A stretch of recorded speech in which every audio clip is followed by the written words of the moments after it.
Assalamualaikum Ustaz. Waalaikumsalam warahmatullahi. Afwan, pertanyaannya melenceng dari pembahasan. Ustaz, saya punya kawan, dia ingin menikah, tapi calonnya ini kenalnya di sosmed. Ya, di sosmed. Dan belum jelas bagaimana sifat aslinya.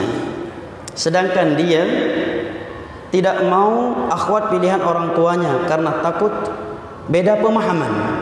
Sedangkan akhwatnya yang ia kenal di sosmed katanya seprinsip ya, dalam beragama, satu ideologi. Jadi bagaimana menurut Ustaz?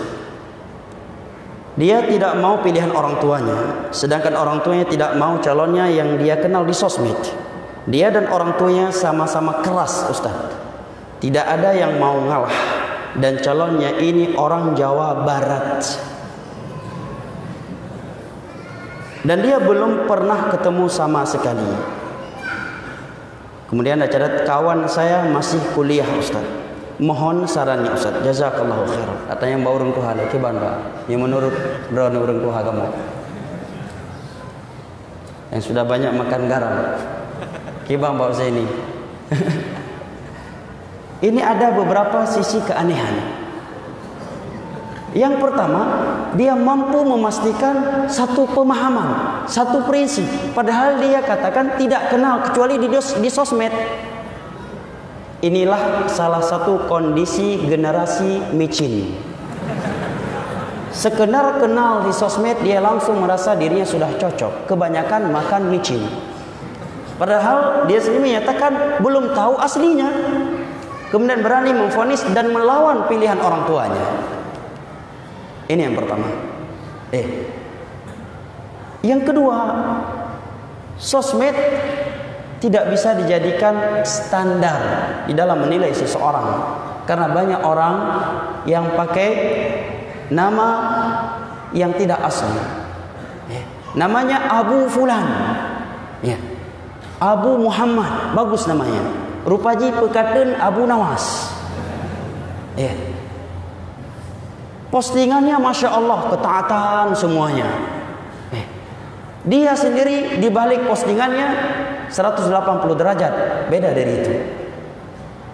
Nah, dan andai kata dia wanita yang salihah, dipastikan dia tidak akan aktif di sosmed.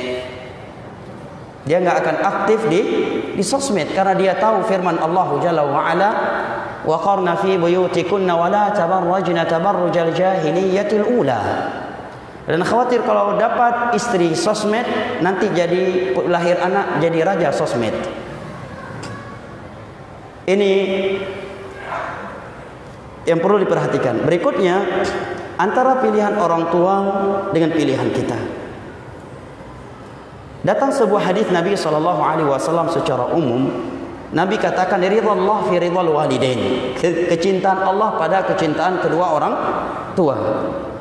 Wa sukhtullah fi sukhti walidain. Kemurkaan Allah ada pada kemurkaan kedua orang tua. Hadisnya disahihkan oleh Al-Imam Al-Albani. Makna hadis ini, kata para ulama, dengan syarat tidak melanggar agama Allah.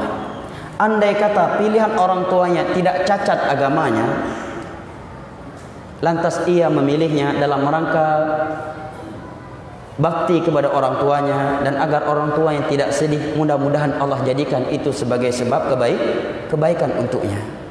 Selama dia lihat tidak ada kecacatan pada pilihan orang tuanya.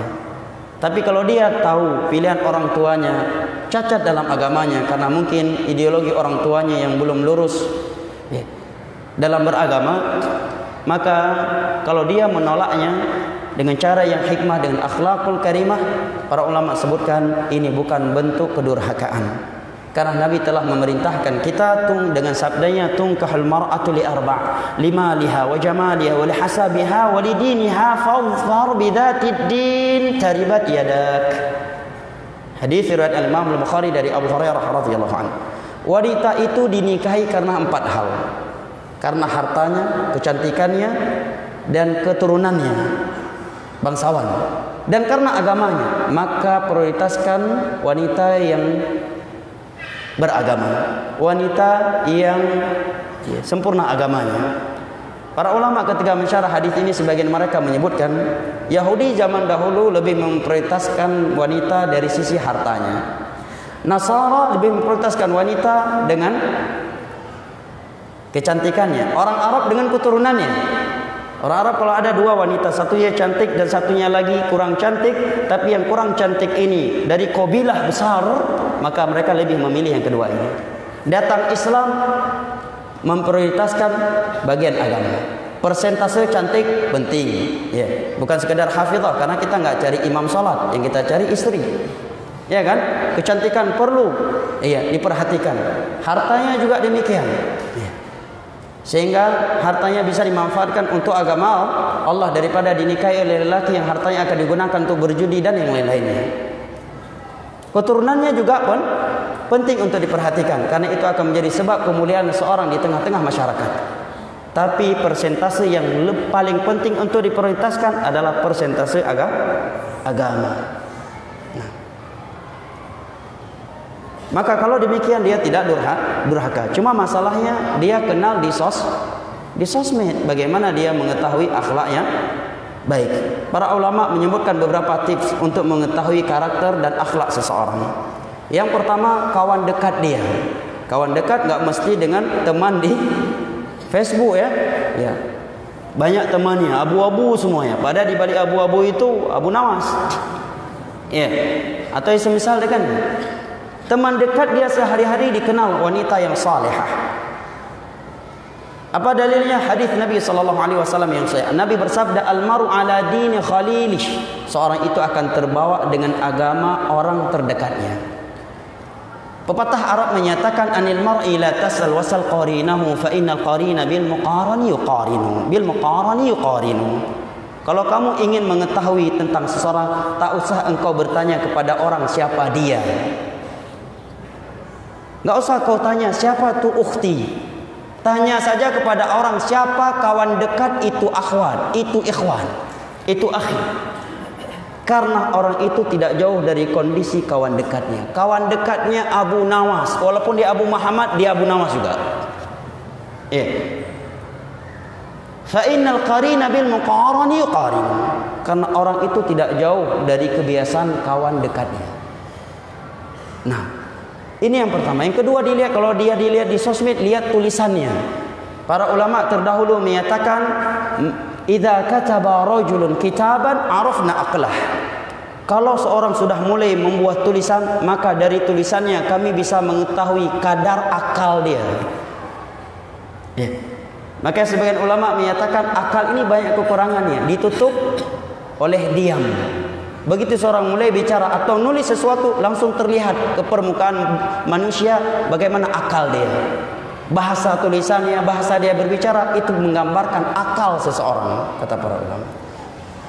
Kemudian keluarga besarnya, aktivitas dia sehari-hari. Tidak cukup hanya dengan di sosmed namanya Aisyah atau Ummu Fulan.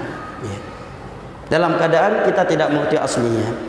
Dan masalah nikah ini masalah besar, masalah surga dan neraka jamaah. Bukan seperti bawa mobil, beli mobil, ya, rusak dikit kita parkirkan, ganti mobil. Rusak pelaknya, ganti pelak baru. Ini rumah tangga, berkaitan dengan surga dan neraka, berkaitan dengan masa depan anak kita dan seterusnya, agar seorang benar-benar hati-hati sebelum menikah dan benar-benar memilih, ya, dengan baik. Wallahu a'lam bishawab. Hendaknya diperhatikan baik-baik oleh saudara-saudara kami kaum jomblo atau single senior.